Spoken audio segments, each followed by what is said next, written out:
2002 Audi A4 3-liter V6. Repair to start. Turn the key on, check engine light comes on, and it just cranks and cranks and cranks. Fuel level is good.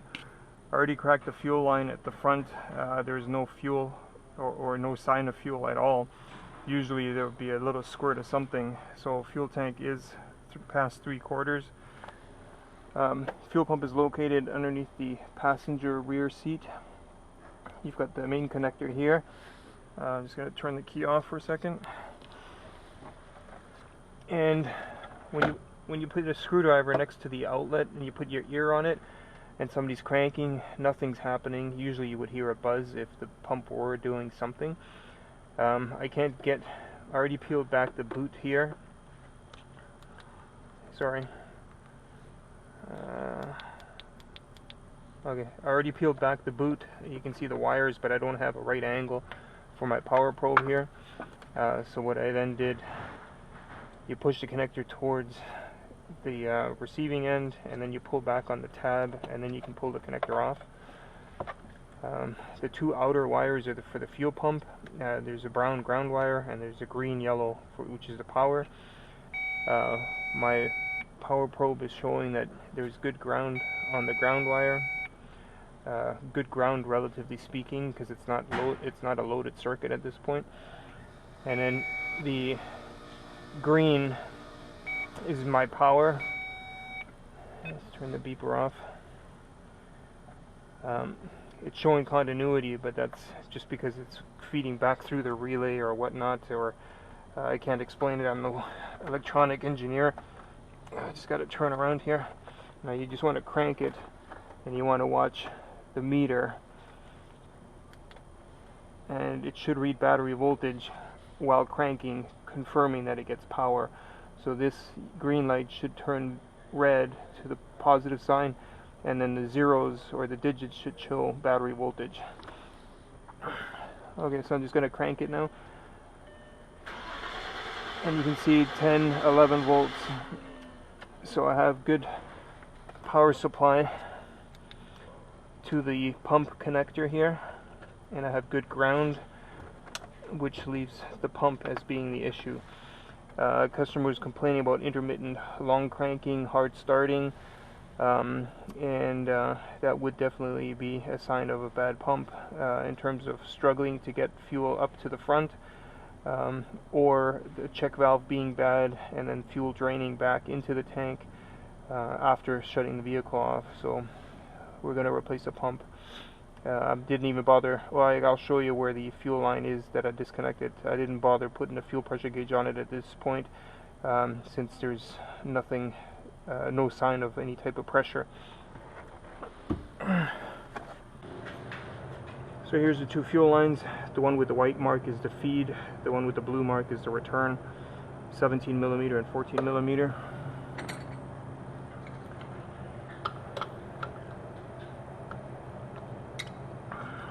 Just cracking them loose, you should already have fuel there, and you can see there's nothing. So this one's getting a fuel pump.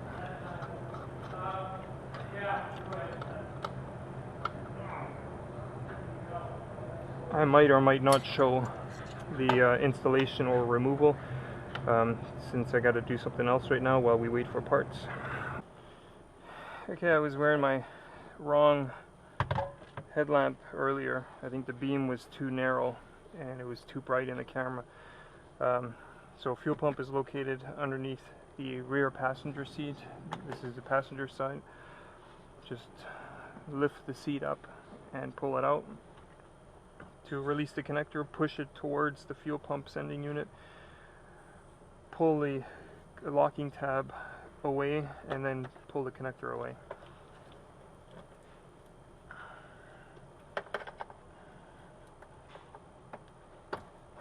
Remove some of this wiring or tuck it out of the way.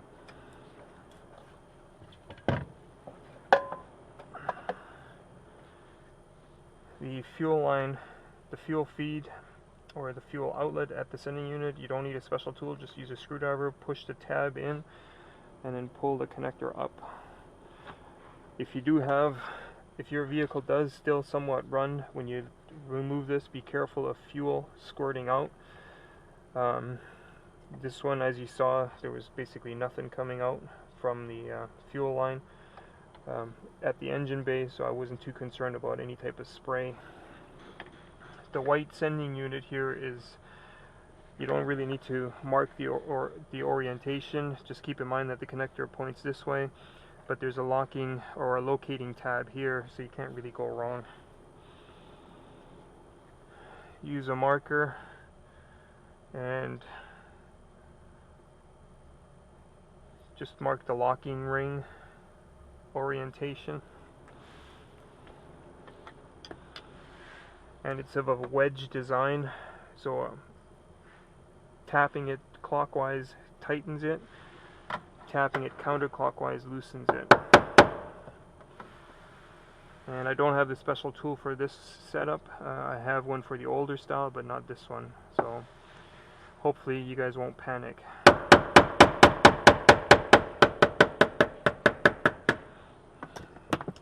So not even a quarter of a turn, and then this locking ring can come off, and the pump should be able to, or at least the top cover should be, you should be able to lift it at this point.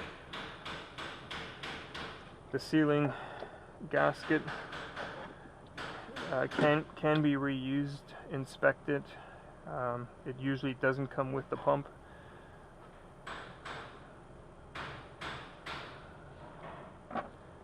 We usually try to replace it, but sometimes we don't get the chance. Oh, and this one is actually, the tank or the gas gauge says 3/4 full, but as you can see, it's pretty much full to the brim here. So I'm gonna have to do some draining, some siphoning. I'll get back to you once I have low enough fuel level. All I'm gonna do is put a hose in here and siphon it out.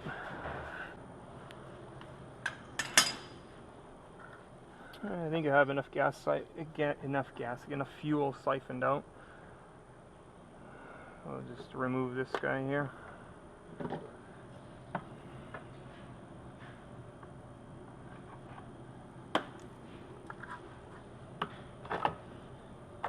Can't remember if I've ever removed one on an Audi B6 before.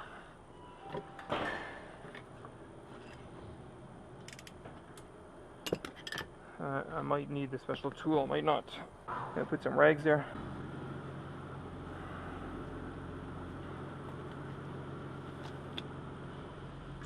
Okay, so let's see if this comes out or how it comes out. Mental note, the black wire goes on the inside, and then the rest comes with the pump, it looks like.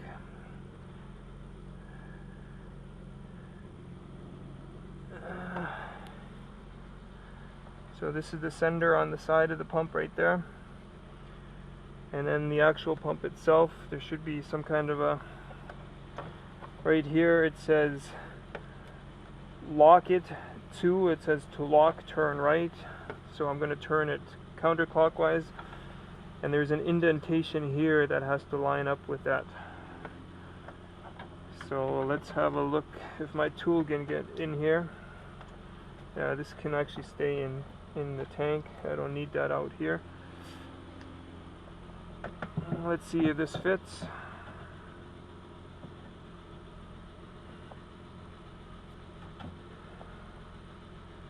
Doesn't fully 100% fit. Oh, wait.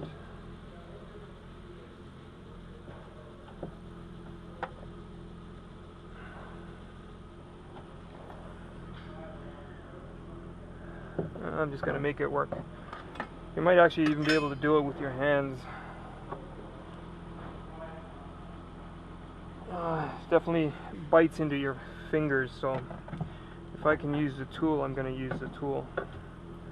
And all I'm going to try to do is line up some of these notches so that I can apply some pressure.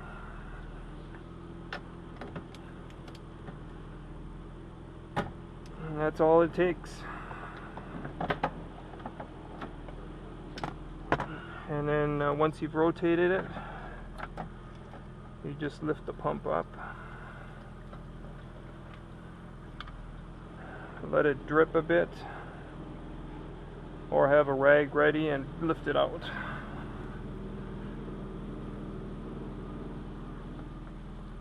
Check for sediment or anything that looks like it could obstruct flow, it could impede flow, could harm the pump.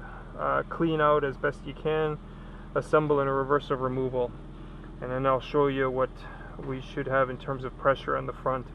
I actually don't even have a gauge to attach, but I'll show you how to check for flow, you know, in terms of wetness. If you get fuel squirting out, pretty sure you're going to have some kind of pressure. I mean, it's as simple as that in terms of testing. You crack the line, you crank it a couple of seconds, and you check for fuel. Okay, so a new pump is installed. You can see my black mark is aligned where it was.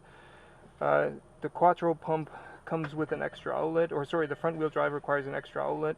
The Quattro doesn't, if I remember correctly. So we have to get we forgot to order a plug. So right now this is just a regular plastic plug that's on the return line, but we're going to put a different one on later. So in order to check for flow, all you need to do is disconnect the fuel line.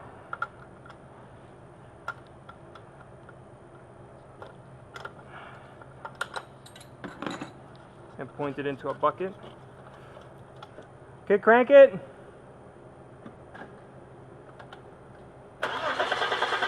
Okay. That right there is your test for fuel delivery on a no start. It's as simple as that. 17 millimeter and a 14 millimeter. When I tell you to crank it,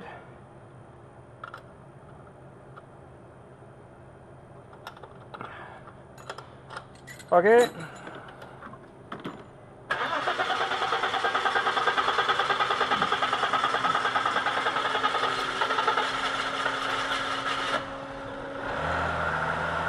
It obviously had to bleed the air out still. Okay, shut it off. Thank you. After changing the fuel pump, you want to change the filter as well. On this one, it's located underneath the right-hand side. This is where the fuel pump is. Fuel filter's right there. And it always amazes me that they put, you know, covering under the vehicle requiring like 3 different instruments. You need a 10 millimeter for this.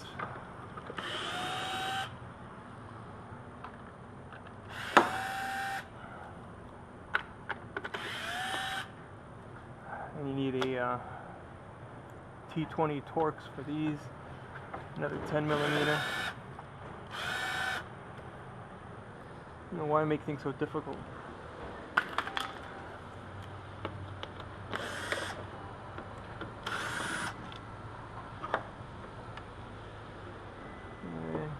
Just this one left. And of course this one's going to break because it's never been out before.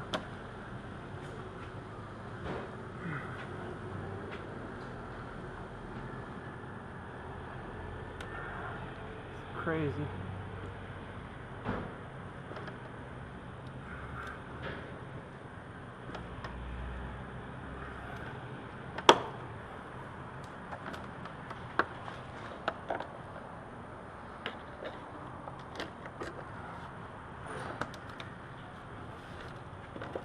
Come on.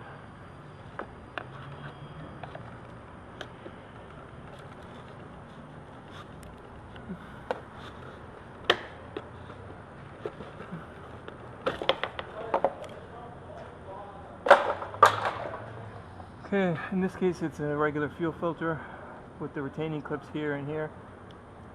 This looks like a Torx. This one's a T20.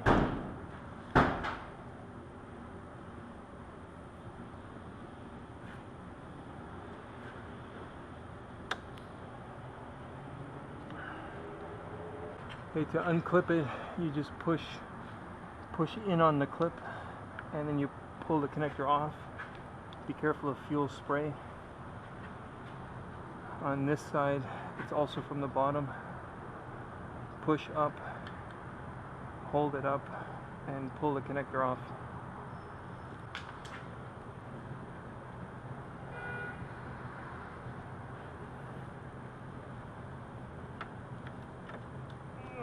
Come on.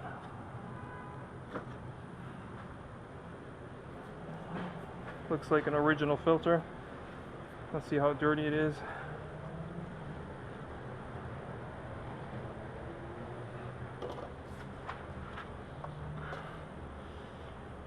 Shake it up and blow it out in reverse. So that's normal flow. You want to blow it out the other way. And then shake it up some more.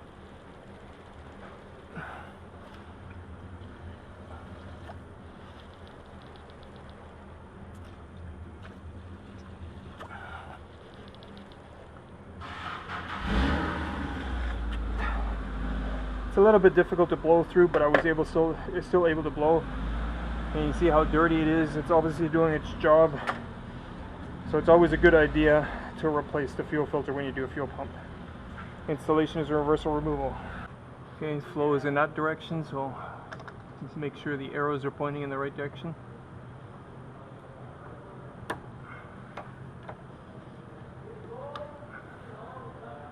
And when you push the connector on, make sure it clicks.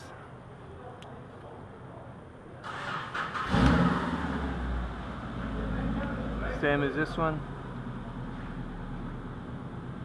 It needs to click into place. And you can even pull on it and make sure that it doesn't come off. Even though the screw goes into plastic, put some anti-seize on it. It'll just make it easier to remove next time.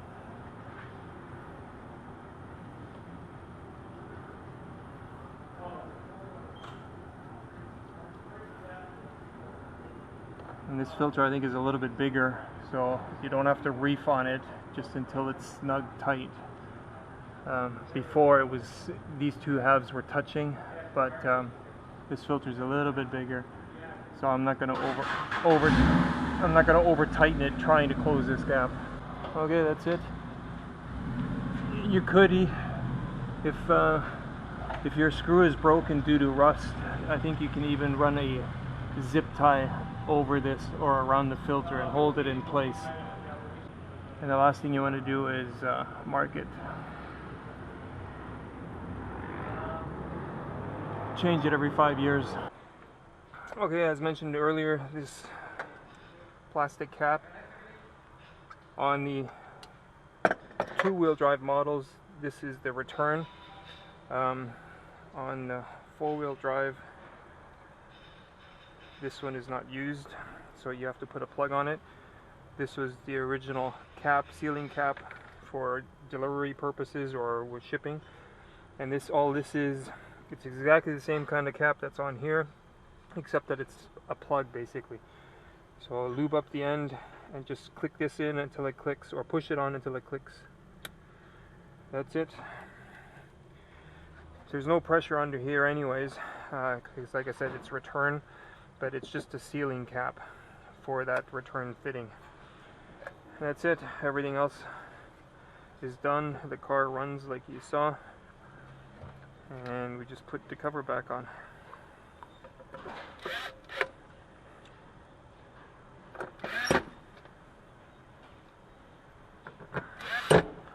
Good for another 200,000 kilometers.